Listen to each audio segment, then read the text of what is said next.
So, Nick, you're going into your 16th season, which in the SEC is an eternity. What were the odds, the Vegas odds, that you still be here 16 years? Well, I think most people don't understand the circumstances when I came.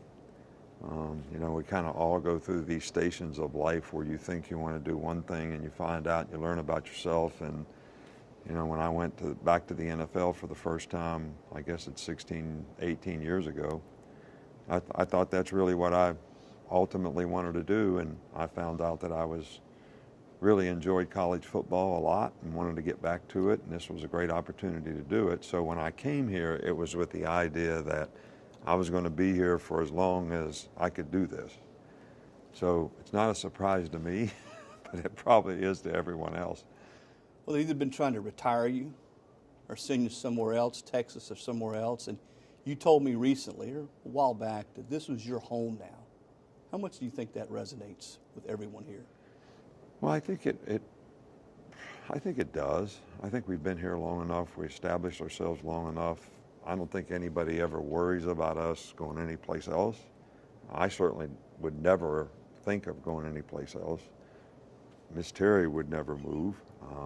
We have grandkids here. We've got our family here. So I don't think, so we're pretty embedded, from a lifestyle standpoint here. You just signed a new contract that takes you to 2030. All right, better chance that you're still coaching in 2030, or you send out your first text message? I just sent out a text message today. No. Is that your first one? I've had a few, but they're one-liners or two-liners. They're not long ones. I've kind of learned that sometimes you just need to say yes, no, okay, I'll talk to you later. But so I'm getting there. Technology-wise, I've made huge advances. Have you graduated to email yet? No, absolutely not. So when you look at this team, and a lot was made with you calling that a rebuilding year last year. Well, it was a rebuilding year, a bridge year. How would you define the standard of Alabama football? Well, but I think what people don't really understand when I say it's a rebuilding year, to me it's a rebuilding year every year, because we lose probably 25% of our team, whether it's seniors, whether it's guys going out for the draft, whatever the circumstance is. So you're rebuilding the culture of your team every year. Last year, we lost a lot of players the year before from a national championship team, so we had a lot of new players. So we had a young team and didn't have the same kind of leadership or as much of it. So there was a lot of things that made you feel like you're rebuilding. But hey, there's a high standard here, but I wouldn't want to coach someplace that didn't have a high standard. So kind of got to take the good with the bad and go with it and stay focused on what you need to do to try to meet the standard and what you can do to affect it. What do you like best about this football team as you go into your first game? Well, quarterback. I think we have good leadership, on this team. I like the guys, the way they've tried to set a good example, hold other people accountable to a high standard. And I think, we don't have a lot of what I call energy vampires, guys that take all your time because they're not doing what they're supposed to do. So we have a team that's, bought in, and they're all trying to do the right things. Now, is that going to help us be successful? I hope so. I think so. I believe that it does. But there's still a lot of great competition out there, so it'll be interesting to see how, things play out through the season.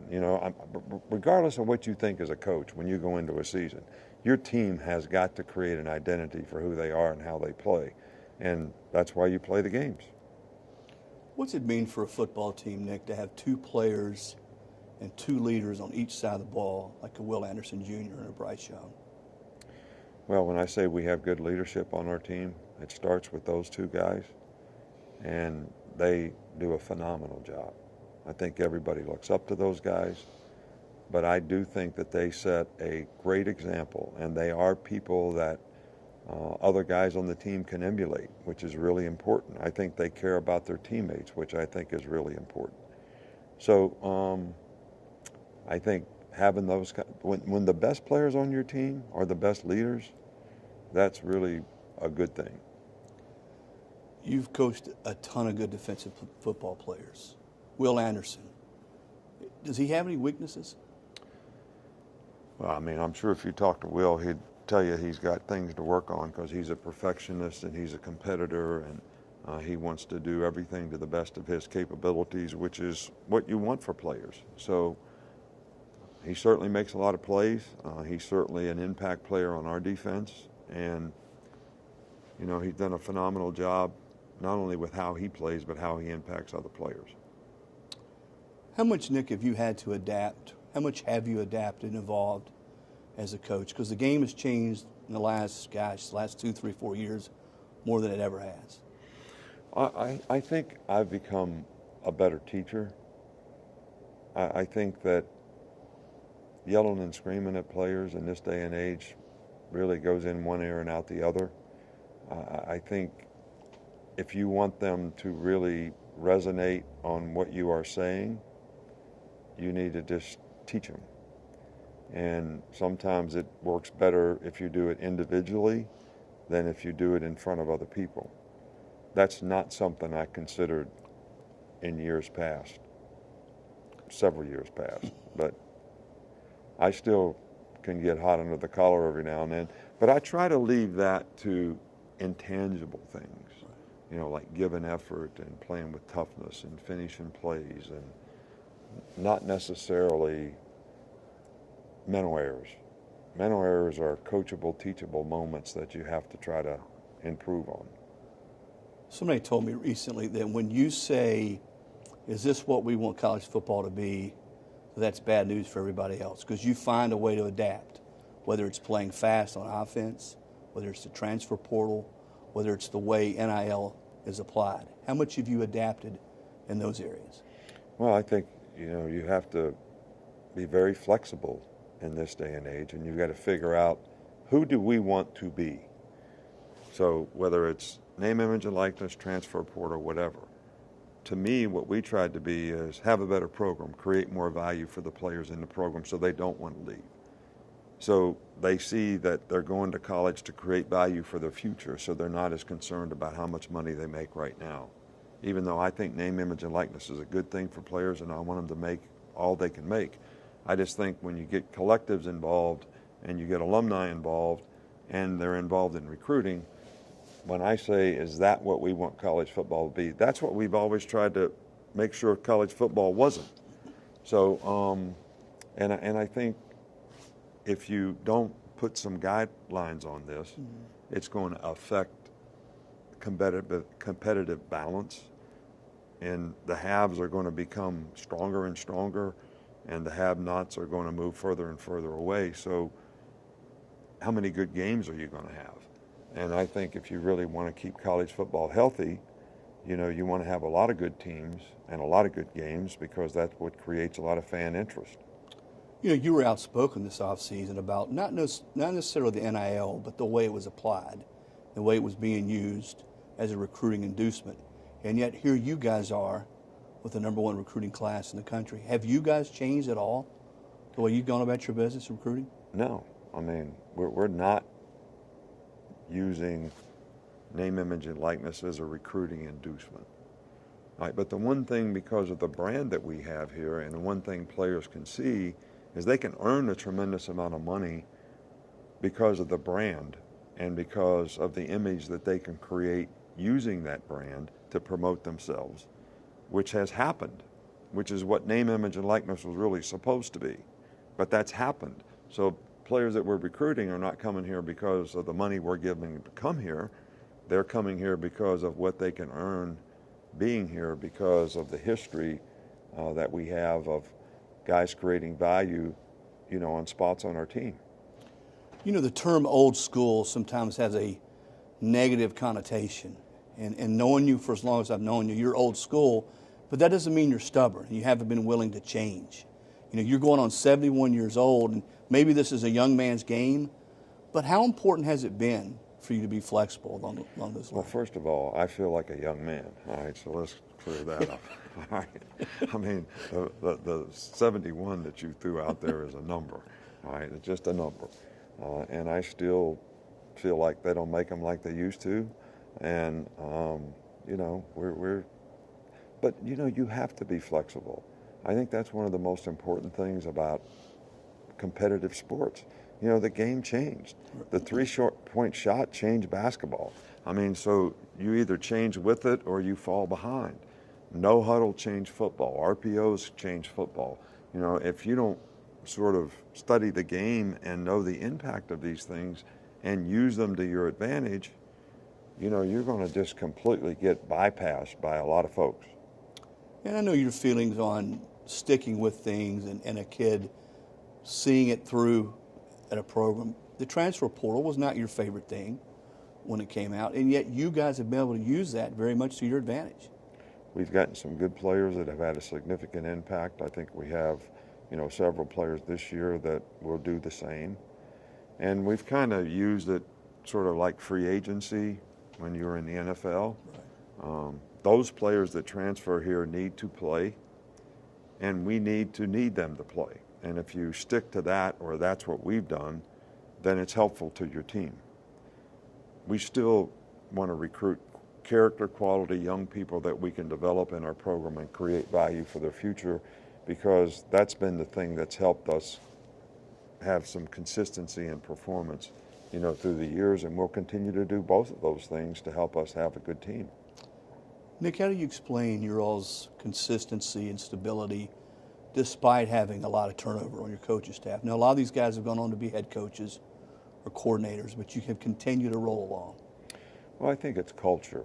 You know, I think any business that succeeds or fails, you know, it starts with the culture. You know, what are the principles and values of the organization, whether it's customer service or whether it's developing good relationships with players, whether it's creating value for the players that you have in the organization. So I think it starts with the culture, and the culture doesn't change. And even though we've adapted to a lot of things, doing the right things, making good choices and decisions, I heard it said that none of us are born winners, none of us are born losers, we're all born choosers. So choosing the right things, all right, that are going to help you be successful, that doesn't really change. You know, work ethic really doesn't change. Perseverance, persistence doesn't really change. Ability to overcome adversity doesn't really change. Pride in performance doesn't really change. The technical aspects of the game may change, but none of those things have ever changed in terms of what it takes to be successful. So we still want to promote those values in the players so they do have a better chance to be successful in their life. You once said a few years ago you never want to waste a loss. What do you think that loss to Georgia did for this football team last year? Well, you never want to waste a failing. And obviously, you know, we played Georgia twice. First game we played really, really well. Second game we played pretty well for 3/4 of the game. I mean, people forget that with 10 minutes to go in the game, we're ahead 18-13. And so, but we didn't finish. And they got the momentum of the game, and we couldn't respond to it. So I think one of the biggest lessons to learn, you know, for our team, and hopefully they have learned it, is sometimes when things start to go bad, as a great competitor, you know, you got to pound your chest and say, I got to recenter here, and I got to get my energy level up, and we got to not start reeling, which is what happened in that game, which I hope we learn from. Where are we headed in college football? Bigger playoff, expanded playoff? Are we going to break away from the NCAA where we have a commissioner? I mean, these are the things we've talked about in the past. What's the end game? I don't know. I mean, I really don't know. I think we'll have a bigger playoff at some point in time in the future. I don't know where the mega conferences deal's going. I don't know how it's going to impact the NCAA. But it really doesn't matter, in my opinion, what the governing organization is. If they don't have protection from litigation, it will be really hard to implement any sort of guidelines and rules, because every major sports venue has them. Right now in college football, we don't have the same guidelines that we've always had. And until some governing body gets protection from litigation, I don't think we will have. I talked to Jimbo Fisher last week, and he said, you know, Nick and I have never been phone pals. I don't know that we ever will be. But will you guys have the same kind of relationship going forward after what happened this offseason? I don't have any issues. You know, I don't hold a grudge, you know, or, I mean, anything that was said to me or about me, I take and sort of self-analyze and say, you know, maybe I can get better from some of these things, not just think the person saying it is off base. You know, I sort of say, if somebody has that impression, you know, maybe I should, you know, think of how I can better myself. So, but I'm not really phone pals with anybody. All right, so that's not unusual. I don't want you to, there's not a coach out there that I talk to on a regular basis, especially during the season. Now, I consider a lot of them really, really good friends, but I'm just not that guy that's calling people all the time just to you know, shoot the bull, because you don't really have time. And you know, when you're focused on two things, you know, how can you bring players to your team and how can you develop the players on your team, that calling people all the time doesn't really contribute to that. What do you like doing best when you're not coaching? What really makes you happy outside of coaching football? Well, I love being around family, grandkids, my kids, Miss Terry. Personally, I think everybody knows I really enjoy playing golf, because that's probably the only real competitive thing that I can be involved in and still have a chance to be competitive. You know, I used to love basketball and baseball and all those sports, but golf is about the only thing that I can, so I really enjoy that. And I enjoy a lot of relationships that we have with really, really good friends. And really good friends, they don't care about, it's not relative to how many games you win. So that's sort of makes me feel good, not to have friends that are only concerned about how many games you win. How many career hole-in-ones? I'm sorry? How many career hole-in-ones for you? 2. One was a secret, one was not. Thank you for watching ESPN on YouTube. For live streaming sports and premium content, subscribe to ESPN+.